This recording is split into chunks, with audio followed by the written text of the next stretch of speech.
Hey everyone, welcome back to our channel. If you're new here, please subscribe. I'd really love that. If you're returning, how are you today?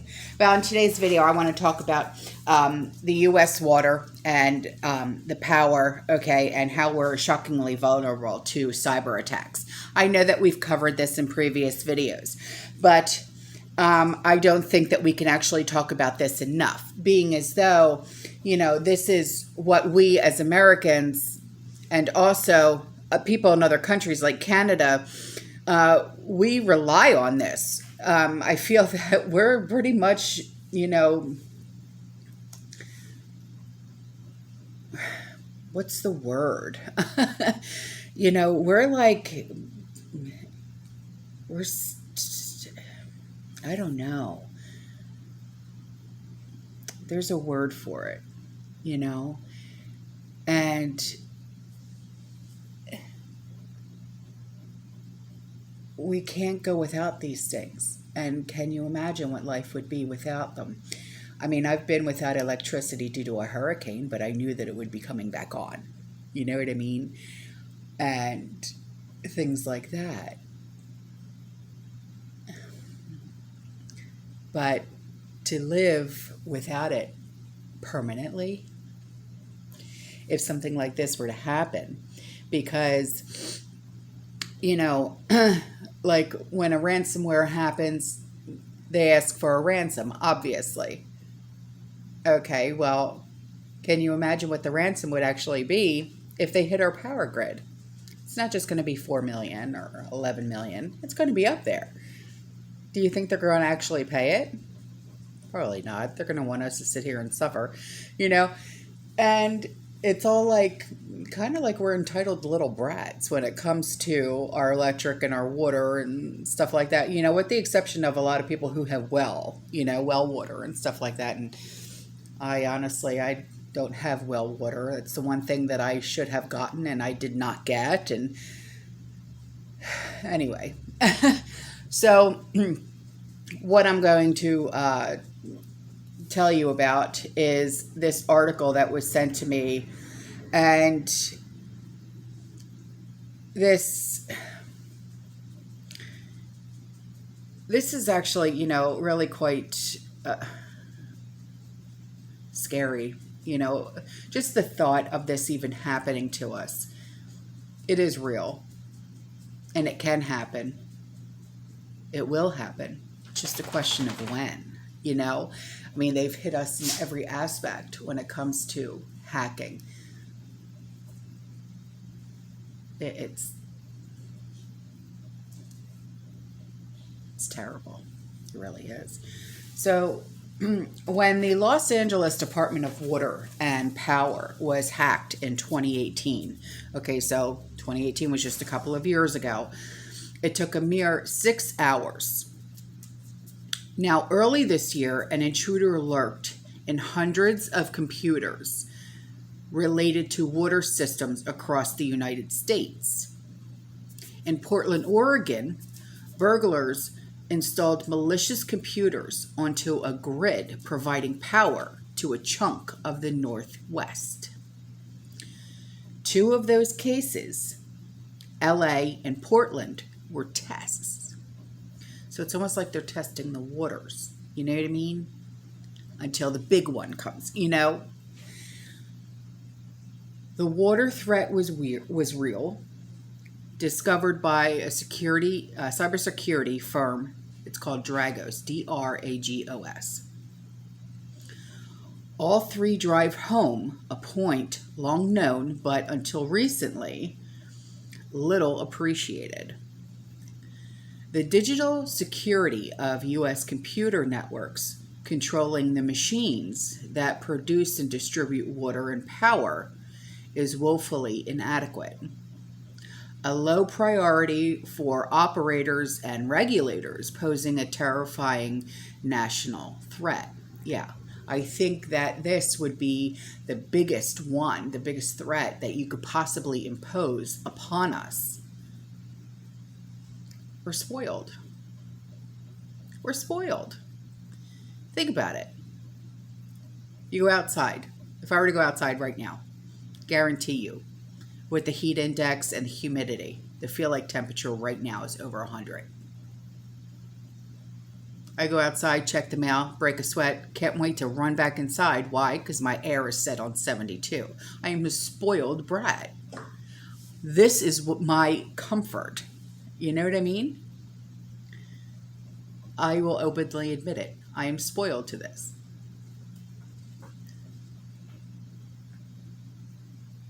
So,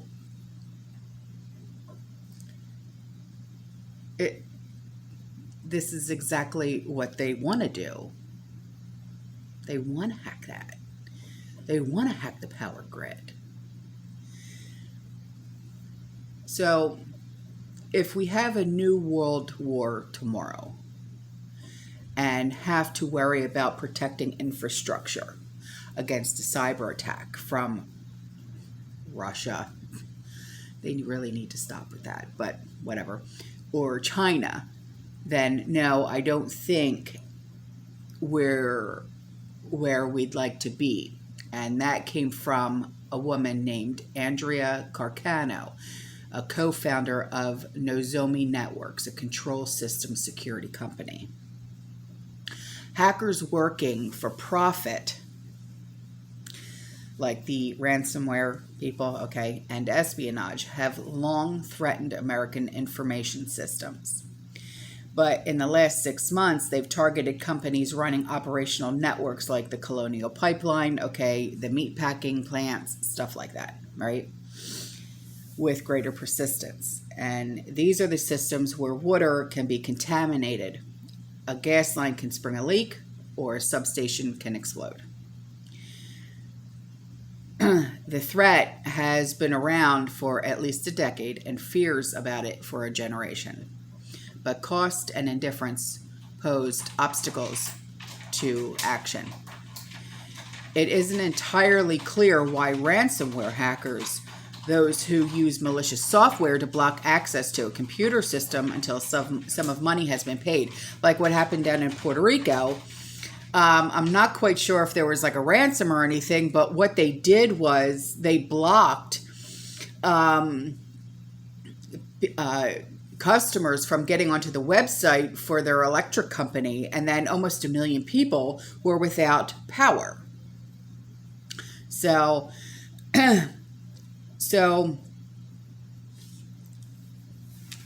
having recently moved from small-scale universities, banks, and local governments to energy companies, meatpacking plants, and utilities. Now, experts suspect that increased competition and bigger payouts, as well as foreign government involvement. So yeah, the bigger the hack and the bigger the target, the bigger the ransom, of course. Of course. And the power grid is the biggest one of them yet. So of course. So the shift is finally drawing serious attention to the problem, you would think.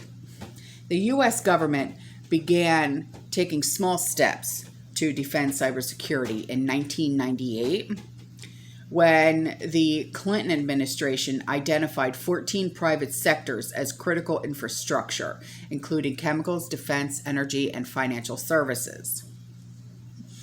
You should have been paying attention to hers. Anyway, this triggered regulation in finance and power. Other industries were slower to protect their computers, including the oil and gas sector. And that's what Rob Lee said. And he's the founder of that Dragos, the DRAGOS, okay? And one of the reasons is the operational financial burden of pausing production and installing new tools. And I understand that. But as the founder of this company, this Dragos, okay, wouldn't you want to protect every single American when it comes to the water and the power grid? Forget about money. Just do it. If you have it, do it. Protect us. Is that not why you were hired or made this company? I don't understand your point of view here. Oh, it would cost too much money. Well, sorry, Buffy, but that's what you were hired to do. Stop worrying about buying all these houses and cars and do what you are told. I mean, maybe if you would have done this from the very beginning, hacks wouldn't be happening, would they? Anyway, much of the infrastructure running technology systems is too old for sophisticated cybersecurity tools. Ripping and replacing hardware is costly as for service outages. All right, I get that because a lot of the lines that were laid and, whatever, okay, they've been there for decades. But that doesn't stop Spectrum or, Bright House or AT&T or whatever the case may be. They're laying fiber optic lines all the time. What's your excuse? I'm serious. That's a serious question. What is your excuse? If they can lay fiber optic lines for the fastest running internet, what's your excuse for not wanting to lay new lines to protect our power grid? I mean, whatever. So, network administrators fear doing the job piecemeal may be worse because it can increase the network's exposure to hackers, and Nozomi Carcano. I understand that, but it would be exposed for how long? For the protection of how long? Although the Potato administration budget includes a $20 billion to upgrade the country's grid, this comes after a history of shoulder shrugging from federal and local authorities. Shoulder shrugging? So that's what they've been doing, just,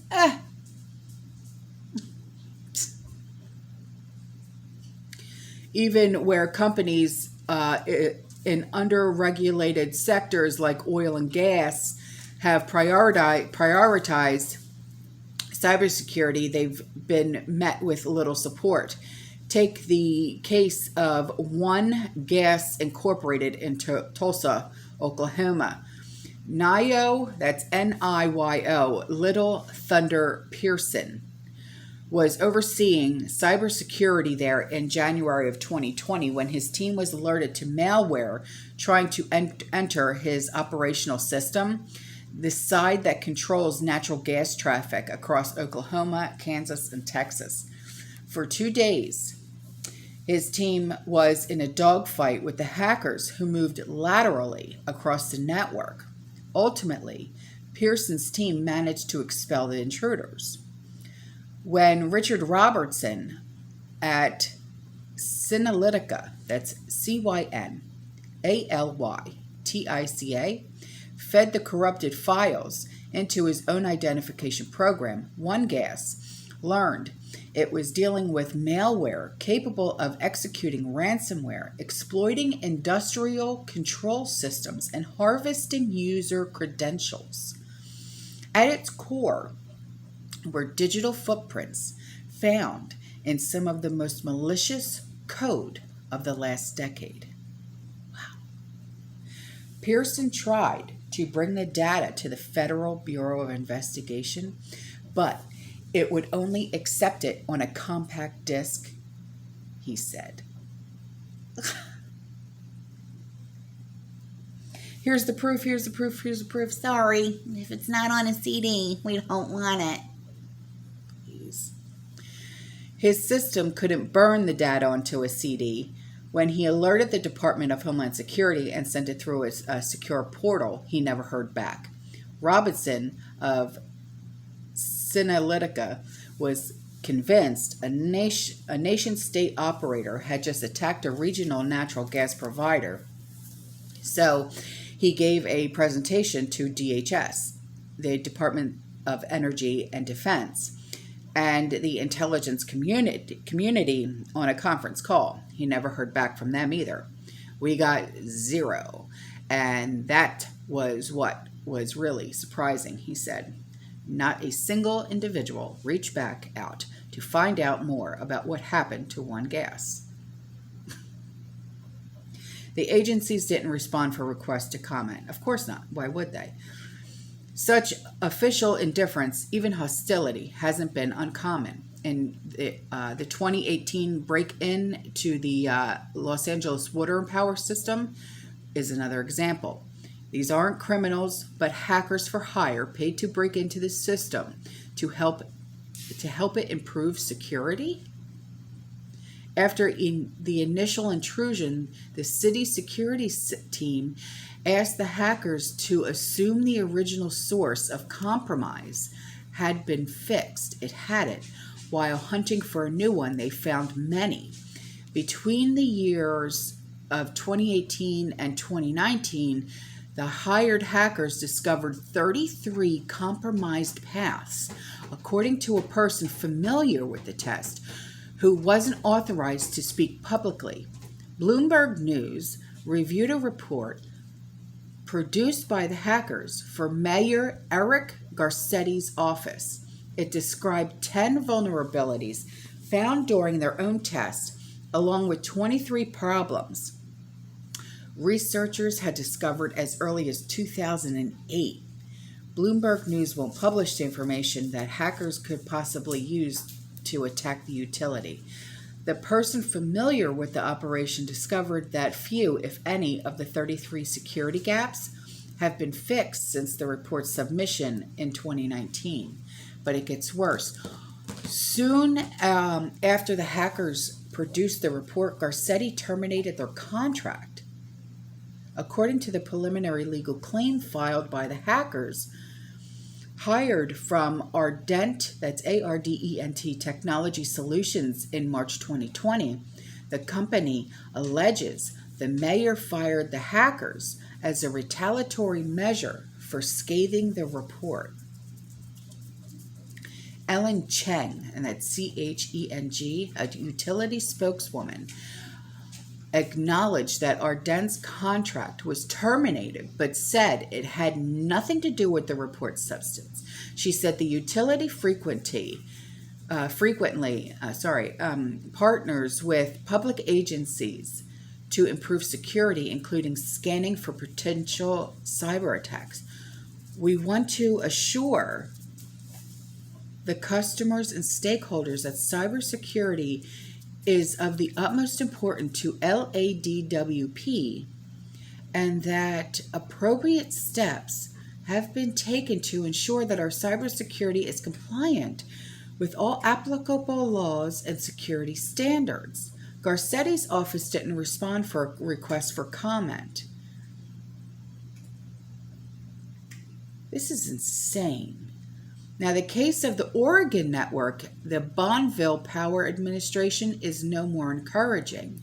The testing went on for years, beginning in 2014, and involved an almost shocking level of intrusion, followed by a pair of public reports. One published in 2017 admonished the agency for repeatedly failing to take action. By 2020, 2/3 of the more than 100 flaws identified by the Department of Energy and the utility's own security team hadn't been resolved. According to the interviews with more than a dozen former and current Bonneville security personnel, and Bonneville is Bonneville, the personnel and contractors and former members of the Department of Energy cyber team, in addition to documents, some assessed via Freedom of Information Act request. Whoa. Doug Johnson, a spokesperson for Bonneville, didn't respond for request for comment on whether the vulnerabilities have been resolved according to some details in documents reviewed by Bloomberg in 2020. And Dragos, that's that company from before, estimated in its 2020 cybersecurity report that 90% of its new customers had extremely limited to no visibility inside their industrial control systems. And that means that once inside, hackers have free rein to collect sensitive data, investigate system configurations, and choose the right to wage an attack. The industry is finally focused on fighting back. If the bad guys come after us, it has to be an eye for an eye or better. We've got to make sure the bad guys understand there will be consequences. Apparently not. Not if these guys are literally sitting back and saying, oh, we found another one from 2008. Unreal. Wow. So it just goes to show that the water and power grid is really vulnerable. Wow. So, and all we can do is prepare the best we can. That's it. Wow. All right, guys, that's all for this video. I love you. Stay safe, stay positive, keep prepping, and as always, fearless.